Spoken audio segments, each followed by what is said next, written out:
Bonsoir. Mon texte s'intitule « Lettre à Émilie qui veut s'abstenir ».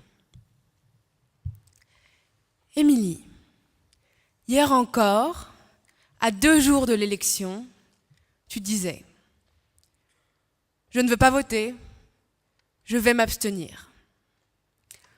Aujourd'hui, tu répètes en boucle « Ni Macron, ni Le Pen, ni banquier, ni raciste, ni patrie, ni patron, ni la peste, ni le choléra ». On dirait qu'il n'y a pas 2 candidats au 2e tour, mais 3, et que c'est le 3e qui finalement te convient, le candidat Nini. Le programme du candidat Nini est inscrit sur une feuille blanche. Il est aussi blanc qu'un vote blanc. On peut tout y mettre, et n'importe quoi. Et c'est ça qui est glorieux. Laisse-moi essayer de te répondre. Je sais que tu n'aimes pas les leçons, les mots d'ordre, les objections. Tu es libre, oui. Et jusqu'ici, tu as pris tous mes mots pour des affronts. Sache que je ne me tairai pas, que je ne peux ni ne veux me taire. Je crierai par le vote et par les mots.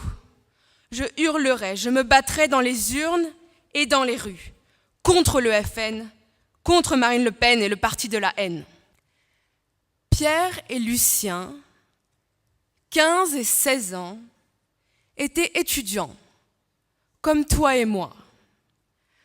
Non pas en 2017, mais en 1940. Ils font partie d'un groupe de 5 qui s'efforce de faire comprendre aux autres lycéens que la guerre n'est pas finie, qu'il faut lutter contre l'occupation. Ils installent une petite imprimerie chez l'un d'eux, distribuent des tracts, collent des papillons. Le groupe s'organise, ils prennent des pseudonymes, Francis et Jeannot. Ils s'engagent dans la résistance armée en adhérant aux francs-tireurs et partisans.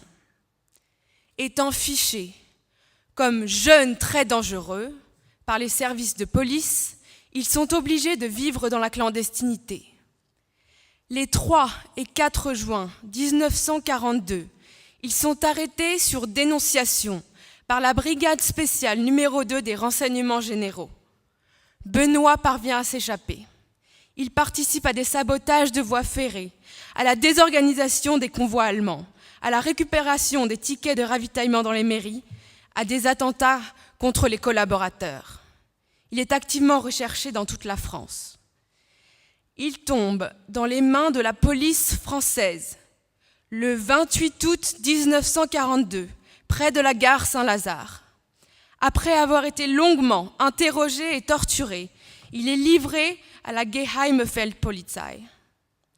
Quant à Pierre et Lucien, après un nouveau procès, ils sont tous les 2 condamnés à mort le 15 octobre 1942 par le tribunal de la Luftwaffe et transférés à la prison de Fresnes.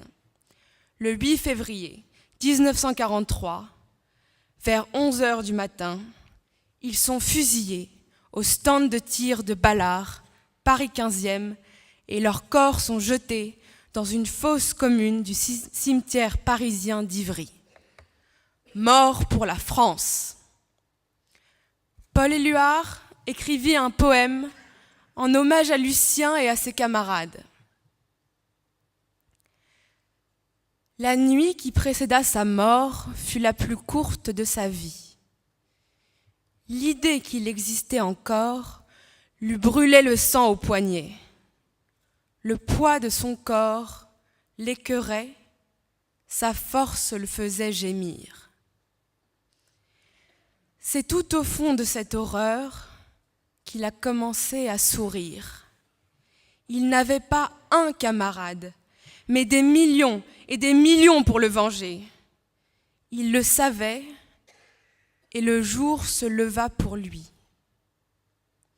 Je salue le courage de ses camarades de jadis, et ce, d'autant que je vois les jeunes d'aujourd'hui tenter de s'abstenir dans une élection pourtant vitale pour empêcher le FN de s'installer au palais de l'Élysée et à l'hôtel Matignon.